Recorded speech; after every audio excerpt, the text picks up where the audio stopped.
이달 초에 미래 목회 포럼이 새 대표를 선출했습니다. 네, 미래 목회 포럼 대표 수원중앙침례교회 고명진 목사 스튜디오에 모셨습니다. 목사님 안녕하세요. 어서 오세요. 네, 목사님 먼저 축하드립니다.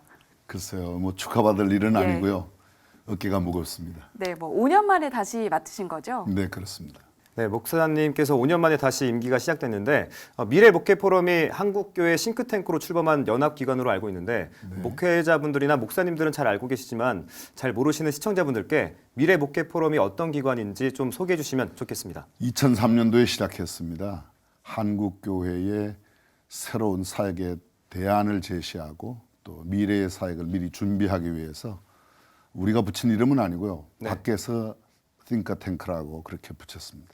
네, 이 미래 목회 포럼 한국교회 목회자들이 좀 건강한 목회를 할 수 있게 돕고 있는 걸로 알고 있는데 어떤 사역들이 있는지도 좀 상세히 소개를 해주시면 좋을 것 같습니다. 한국교회가 사회에 가장 필요한 사역을 좀 하고자 하는 뜻에서요.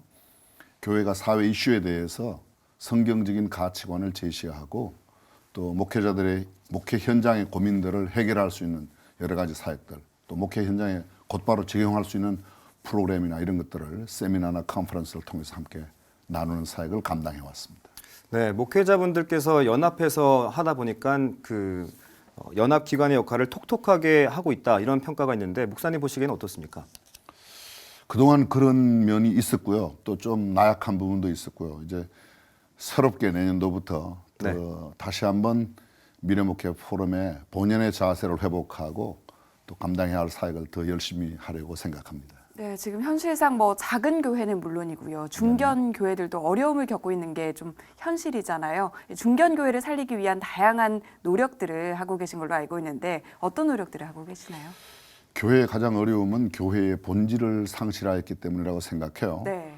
교회의 존재 목적, 목회자의 존재 목적은 딱 두 가지밖에 없다고 저는 믿고 있는데요. 네. 미래목회 포럼이 그것을 추구합니다. 첫째는 예수 안 믿는 사람 예수 믿게 하는 것. 네. 둘째는 이미 예수 믿는 사람 예수님을 닮아가게 영적인 성숙을 이루어가는 것. 그렇게 요약하고요. 그 일에 집중하면 교회는 다시 살아난다고 믿습니다. 네, 그리고 도농교회를 잇기 위한 노력들도 함께 하고 계시다고 들었는데 그런 노력들 어떻게 이루어지고 있는지도 소개를 네, 그것은 해주시죠. 뭐 오래전부터 저희들이 실시해 네. 왔었어요. 이를테면 우리의 고유 명절 설과 추석에 고향 선교사 파송. 대한민국 전체 인구의 거의 절반이 이동을 하는데요. 네. 네. 도시 교회에 몰려 있는 많은 사람들이 고향을 찾거든요. 네. 그냥 찾을 게 아니라 고향에 가서 마음 놓고 그냥 고향 교회 섬기고 와라. 또 헌금도 드리고 이를테면 시골 교회 목회하시는 목사님들께 위로금도 좀 드리고 기쁘게 네. 해드리는 그런 사역을 좀 감당해야 하죠. 그래서 고향 선교사 파송식을 해마다 2번씩은 정기적으로 해왔습니다. 네, 이런 노력들이 좀 교회가 변하는데 좀 영향을 미치고 있다라고 피부로 느끼시는지 궁금해요. 그러면요. 실제적으로 제가 전화를 여러 번 받았어요. 제주도에 있는 모 교회 목사님이 예. 네. 저한테 전화를 왔어요. 예. 이번에 희한한 일을 경험했다. 뭐냐고 여쭤봤더니 목사님 교회의 집사라고 그러는 사람이 제주도에 명절에 놀러 왔었는데 네. 그때 어디를 가든지 하여간 고향 교회 가든지 아니면 명절을 기해서 휴일에 그렇게 휴양지에 가든지 그런 사람들이 가까운 교회 가면 꼭 헌금도 드리고 그 목사님을 찾아뵙고 이렇게 좀 쉬운 말로 용돈도 드려라. 그랬더니 자기가 30만 원을 받았대요. 그래서 굉장히 큰 위로와 힘이 되었다고 뭐 그런 전화를 종종 이거 하는 교회마다 거의 다 아마 네. 그런 피드백이 있을 거예요. 네, 혹시 그거 말고 또 다른 예시가 있으면 좀 설명해 주시죠. 뭐 그 이외에도 여러 가지가 있습니다. 네. 일단 예수 믿지 않는 가족들보다 예수 믿는 가족들이 고향에 먼저 가서 부모님을 섬길 때에도 네. 쉽게 말씀드리면 예수 안 믿는 동서가 사과 2만 원 가지면 여러분은 사과 더 큰 거 가져가세요. 네. 용돈 5만 원 드리면 10만 원 드리세요. 근데 거기에서 나타난 반응들, 뭐 굉장한 반응들이 있습니다. 다양한 노력들이 이렇게 이루어지는 것들은 한국 교회가 좀 건강하게 세워지기 위한 노력들이 아닐까 이런 생각이 드는데 또 무엇보다 목회자분들의 리더십도 또 굉장히 중요할 거라서 평가됩니다. 근데 목회자분들의 리더십을 강화하기 위해서는 어떤 노력이 필요할까요? 사실 한 사회나 집단 모임의 미래는 지도력과 비전이 결정해요. 네. 어떤 지도력이 그 모임과 단체를 이끌어가느냐. 성경적인 지도력, 한마디로 말하면 섬김의 리더십이 그 무엇보다 필요하다 하는 생각을 갖습니다. 대부분의 목사님들은 그 일을 잘 감당하고 있고요. 네. 그런 지도력이 아마 더 귀한 열매를 맺지 않을까 이렇게 기대하고 또 생각합니다. 네, 목사님께서 오랫동안 목회를 진행을 하셨잖아요. 그러니까 어떻게 좀 리더십을 발휘하면 좋을지 그 경험을 통해서 알려주시면 좋을 것 같거든요. 글쎄요, 올해 네. 제가 지난 11월 1일 날 만 네. 40년이 지나갔어요. 예. 79년 11월 1일 날 제가 수원중앙침례교회 전도사로 막 졸업을 눈앞에 두고 부임했었는데요. 네. 뭐 길지도 짧지도 않은 40년 언간에 지나갔습니다. 근데 교회에서 아마 가장 중요한 것은 역시 목회자가 낮은 자세로, 저는 이런 생각을 가져요. 목회자는 하나님의 종 아닙니까? 네. 성도들은 하나님의 자녀 아닙니까? 그러면 하나님의 종은 자녀들의 종이 아니냐, 그런 종의 마음으로 섬기면, 그 전에 그런 말씀을 들었어요. 예. 김상화 목사님께서 머슴 목회론, 난 머슴이다. 그런 자세면 통하지 않을까. 근데 어느새 저도 모르게 이렇게 많은 성도들을 목회하고 이러다 보니까요. 죄송합니다. 많다고 그래서 어쨌든 예. 이렇게 규모가 좀 있고 하다 보니까 나도 모르게 내가 네. 종의식을 잃어버리고 서번트십을 잃어버린 채 살아갈 때가 많지 않은가. 조그만 일에도 내가 주인인 것처럼 행세할 때가 많은 것 같아요. 네, 특별한 목회 경험은 또 따로 있으신지, 색다른 목회를 좀 운영을 해보신 적도 있으신지도 궁금한데요.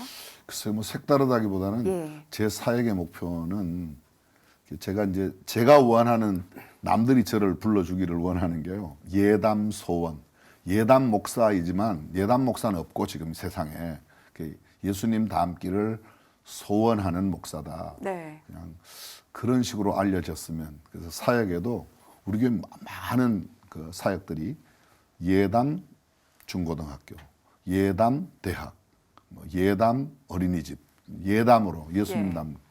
글쎄요. 그래서 그게 독특하다고 해야 될까? 아니면 그게 성경의 기본 아닐까 생각해요. 네, 여러 가지 노력들을 해오고 계신데 사실 한국 사회 전체가 지금 갈등과 여러 가지 어려움으로 지금 갈등을 겪고 있기도 한데 이런 상황 속에서 교회의 역할이 참 중요하다는 생각이 들거든요. 한국 교회가 좀 어떤 역할을 해야 된다고 보시나요? 지금 굉장히 중요한 지적을 네. 하셨다고 생각해요. 한국 사회의 갈등은 반성경적, 비성경적인 것이 보편화되고 있다는 거. 네.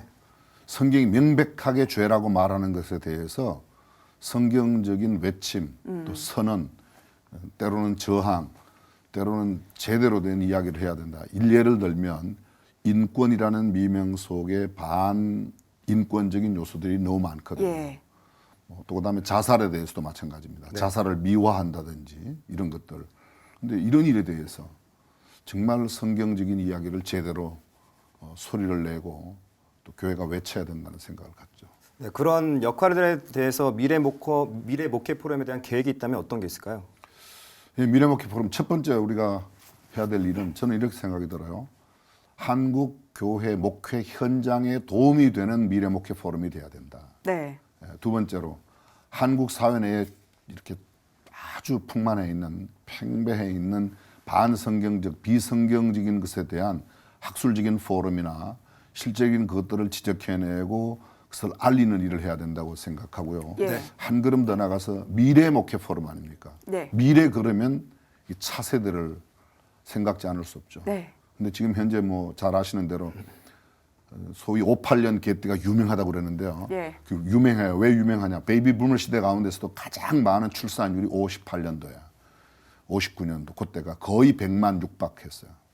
그리고 제2 베이비 부머는 68년, 69년 그때가 거의 또 한 94, 5만 이렇게 90만 이상 출생했습니다. 네. 작년도에 34만 명에게 출생 안 했어요.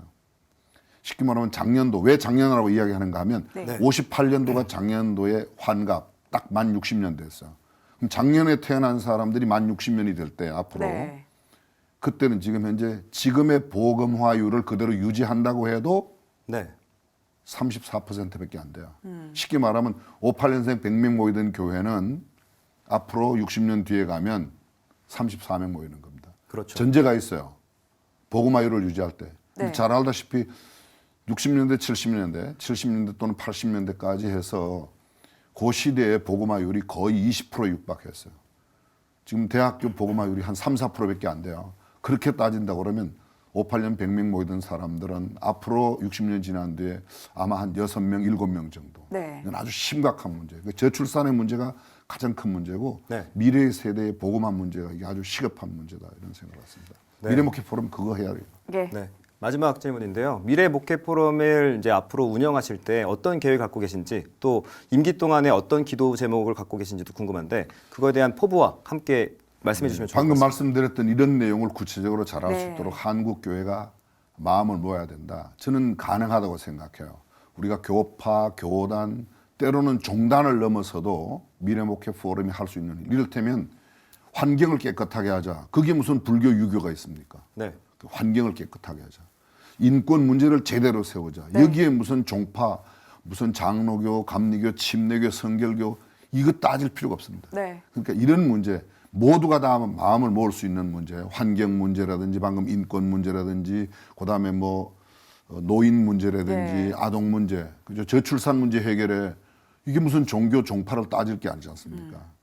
저는 절대로 복음적인 교회, 복음적인 사역을 감당하는 게 제 사역 현장이고 우리 미래목회 포럼은 그거 추구할 거예요. 그러나 네. 미래목회 포럼에서 활동하고 있는 사역들은 이런 것들을 하면 누구든지 함께 할 수 있잖아요. 이건 정치인도 해야 되고요. 경제, 사회, 문화, 예술, 교육, 도덕 모든 분야가 이게 해야 네. 된다는 거죠. 미래 목회 이거 포럼과 기도해 주시면 좋겠습니다. 예, 말씀해 주신 대로 미래 목회 포럼과 함께 한국 교회 더 나아가서 한국 사회가 건강하게 살아나길 저희도 함께 기도하겠습니다. 지금까지 미래 목회 포럼 대표 고명진 목사와 함께했습니다. 말씀 잘 들었습니다. 고맙습니다. 감사합니다.